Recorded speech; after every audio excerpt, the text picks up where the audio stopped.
Yeah, this was, where data resides, it turns out is also a very important thing, and who owns the data. And my question here, and I would actually love to pick Sam's brain on this, is, really, where does that ownership lie? And I don't mean just, with an individual. Does it lie with the governance of a foundation? Does it lie with a regulatory, government, security kind of situation? Or is it a problem that we can solve with software? So if you think about, we like to create a lot of problems that then the next generation has to go and fix. And we're just like, sorry, thank you. And so, we're sort of creating this problem now with, data residency and data ownership. And is it a problem we can tackle with software? I think it is.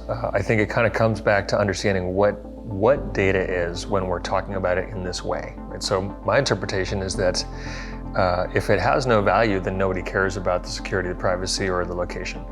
So if it's not worthless, then it probably is valuable. So if we think about data as a strategic asset, we just say that data is a strategic asset. Everything else kind of flows from there. So governments are trying to regulate what's happening with that asset. They don't know what it's worth, but they feel like in a hazy way, it's probably worth something. And if it's worth something and it belongs to their citizens, they should protect it, because the country, the government, is kind of the sum of everything the citizens have. So they have to kind of create this boundary layer.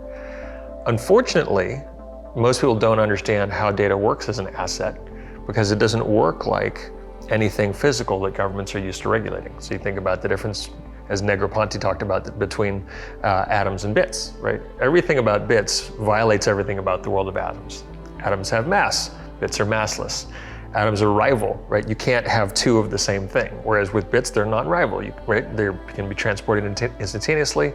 Atoms have cost. So as we start to get inside this, we go, okay, well, if data is this different type of thing, if it's a strategic asset, what kind of barriers do we need to create to control it? It starts with being able to observe it. So I think the software problem that we can solve right now that lets, to your, I think, very wise perspective, lets the next generation solve the problem is to say, can we make data observable? Do we know what something is doing, where it's gone? Mostly this era is not based on data observability. It was enough just to have data available to be written to and read from. That's it. Okay, now we start looking at database logs. Well, those are pretty opaque. You can start to read the logs. Now we're starting to come into a world of like, actually the database is a log. It's an immutable log of all the things we've ever written to it. And our idea of what is a database, we make it up in arrears. And that starts to become kind of the basis of a observable environment where we can reproduce the state of the database at any given time, where we know exactly what action's been taken on the data, whether it's a database, whether it's an event queue, whether it's a complex event processor. Now we can start to say, that's an angle that we can dive into this whole field with and say, oh, can we observe it? Can we audit it? Can we compare what actually happened with what we think should have happened? That becomes possible. It's still super, super, super hard. But if we don't build observability into the systems by design, it's going to take acts of archaeology for future generations to punch holes into all this stuff to figure it out. So I think we have that responsibility to start creating more observability. As we do it, I think we can take some big lessons from Istio, right? Just as something like Envoy, right? As a service proxy can interact with a service mesh.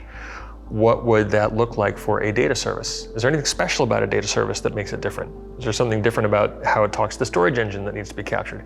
If we can start to get inside that and collectively establish what is the protocol for a data mesh, or what is the protocol, override for a service mesh that's got a certain focus on data, right? What does that aspect look like? Then we can start to solve it together. The thing that I've learned in my short time in the world of databases is that databases are dead, the future is data services, because a user thinks of combining these things in a unique way that fits their problem.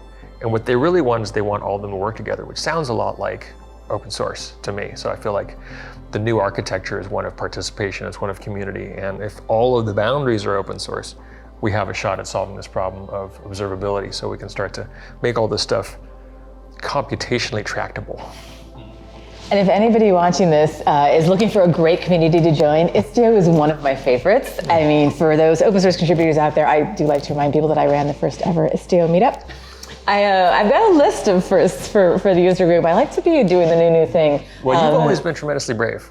I'm very brave, yes. No, seriously, I really admire it. You've always Well, jumped thank in, you. feet first, head first. You're like, I'm going to do it. Thank I don't you. know how it's going to happen, but we're going to make it work. Yeah, in the Could early Cloud days. Foundry and OpenStack have a crossover? Some people were like, oh my God, these are totally competitive things, right? But you're going to be like, it's a positive sum game.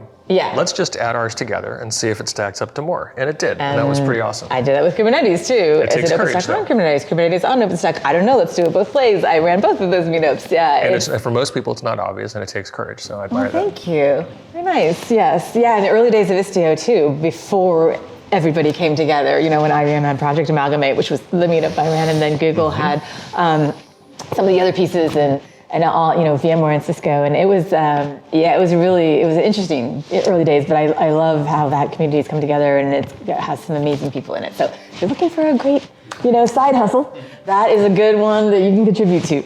I love that team.